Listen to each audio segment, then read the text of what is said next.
Que se passe-t-il si vous manquez l'enlèvement des saints? Shalom à tous et bienvenue sur cette révélation de la fin des temps.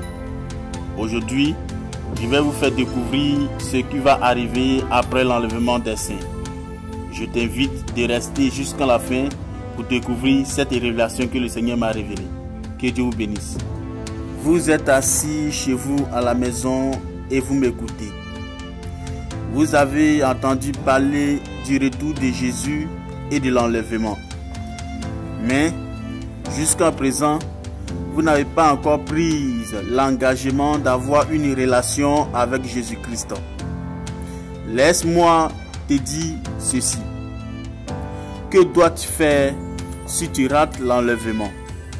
Où iras-tu si tu manques l'enlèvement? Mes frères et sœurs bien-aimés dans le Seigneur, avant de commencer, je vais vous lire un verset de la Bible.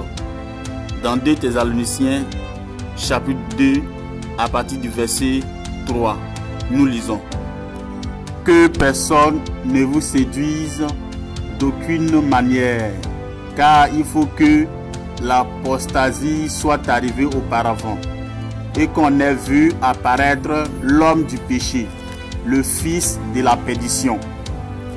Soyez vigilants et ne nous laissons pas distraire par nos proches, car il faut que la bête soit apparaître avant l'enlèvement de l'église. Ne soyez pas pressés. Nous allons le voir avant l'enlèvement. Mais il est déjà à la porte. Dans quelques temps, dans quelques mois ou quelques années, il va sortir. Donc soyez prêts. Regardez cette vidéo et nous allons continuer. La bête de l'événement est là. Et elle arrive. J'espère que vous avez saisi ce que le président de la République de France a parlé. Il a bien dit que la bête des événements arrive. C'est pour dire que dans quelques temps, il va apparaître avant l'enlèvement de l'église. C'est pas de ça que je suis venu parler. Je suis venu parler de ce que j'ai vu. L'enlèvement et la grande tribulation. Mes frères et sœurs, après l'enlèvement de l'église, il y aura une période de 7 ans de grandes épreuves, appelée la grande tribulation. Si vous manquez l'enlèvement et que vous vivez dans cette période-là, permettez-moi de vous parler de ce que j'ai vu. La première des choses que j'ai vues, pendant la tribulation, la vie continue. Un quart de la population continuait à chercher l'argent, autant que d'autres sont à côté en train de pleurer. Il y a certains qui ont décidé de se suicider eux-mêmes. Je vous encourage donc, mes frères, à ne pas choisir la mort. Vous serez tentés de le faire, surtout si vous avez connu la vérité et que vous n'avez pas réagi sur cela. Au cours de cette période de 7 ans, la Bible indique dans Apocalypse 8 que les événements suivants se produiront. Et j'ai vu les 7 sceaux. Un quart de la population mondiale mourrait à cause de la faim et de la guerre. Ça veut dire la 3e guerre mondiale qui vient devant nous. J'ai vu beaucoup de personnes qui ont accepté Jésus-Christ pendant cette période-là ont été tuées. J'ai vu les tremblements de terre. Le soleil devient noir, les chutes des étoiles et les montagnes renversées, les îles déplacées, la panique et la terreur sont universelles. Et j'ai aussi vu les jugements par les trompettes.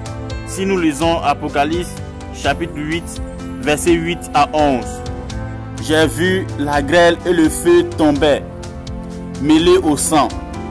Un tiers de ceux qui se trouvaient dans la mer sont détruits, y compris les poissons, les navires et les équipages. De nombreuses personnes mourront à cause de l'eau empoisonnée.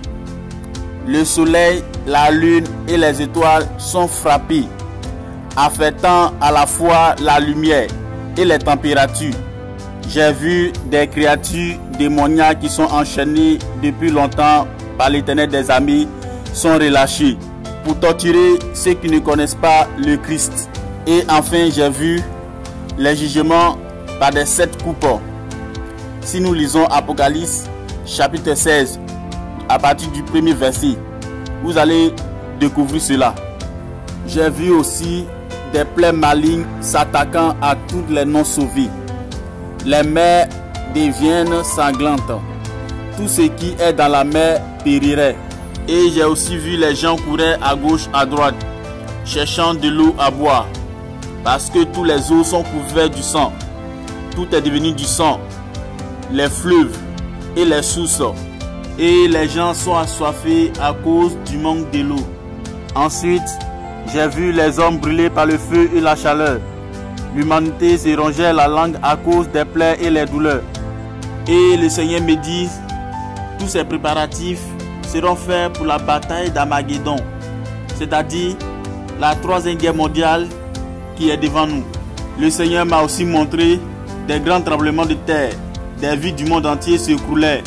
Toutes les îles et les montagnes disparaîtraient littéralement. Des grêlons de sang libre tombaient du ciel.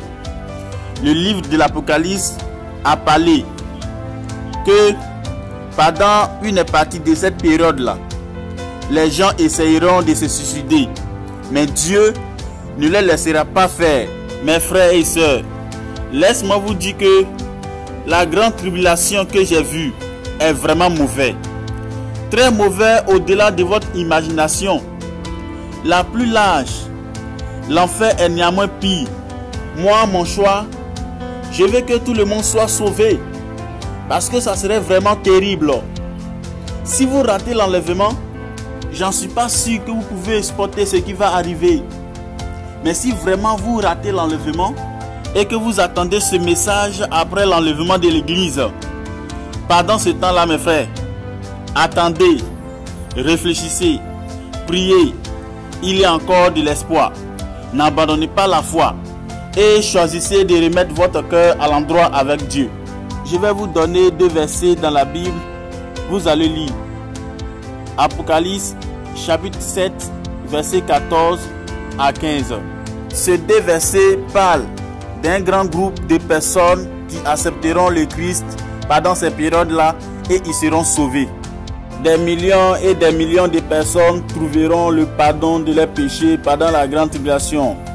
Ces personnes viendront de toutes les nations, de toutes les tribus, de tous les peuples et de toutes les langues, y compris même Israël. Car la grâce de Dieu sera toujours disponible même pendant le temps de sa colère. Si vous lisez ces 2 versets que je vous ai donnés, vous allez comprendre ce que je dis. Je répète ce mot. Si vous attendez ce message sur YouTube après l'enlèvement, priez pour commencer dès maintenant une relation avec Jésus-Christ.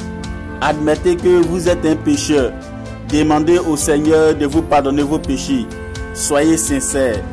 Réalisez que l'éternité est un jeu. Acceptez son grand et merveilleux pardon.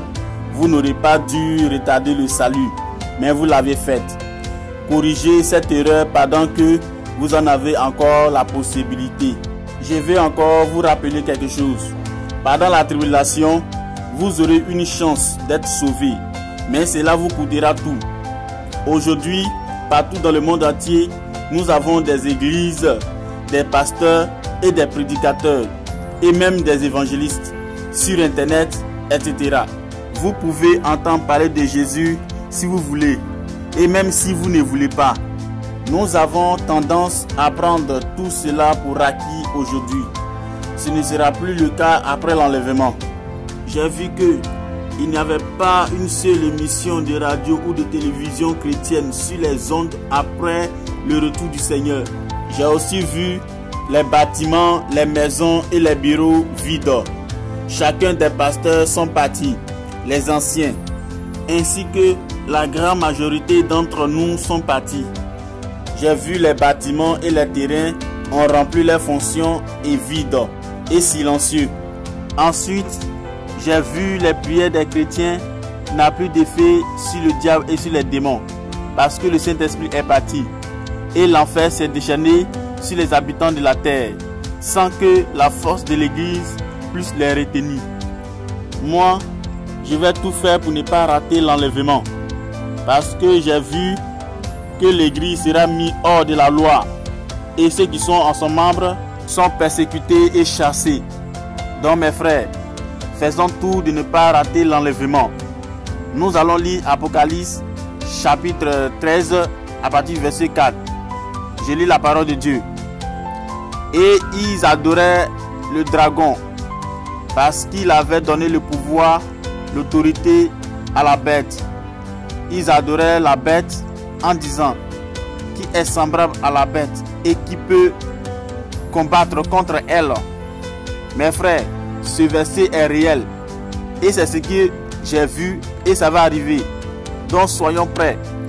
Les gens seront décapités. Lorsque nous rappelons dans l'histoire de Daniel dans l'Ancien Testament, Shadrach, Abel et Nego ont été jetés vivants dans la fournaise. Mais ce qui arrive est plus grand que ce qui est passé dans l'Ancien Testament. Lisez Matthieu 24 à partir du verset 21. Vous allez comprendre ce que Jésus-Christ a dit dans ce verset.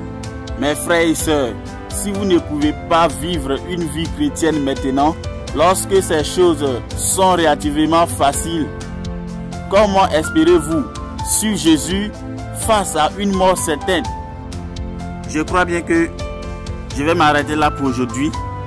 C'est la première partie de cette vision de la fin des temps. La deuxième partie, ça serait dans quelques jours. Restez attentifs. Ne vous laissez pas distraire. Soyez vigilants et cherchons le Seigneur de tout notre cœur.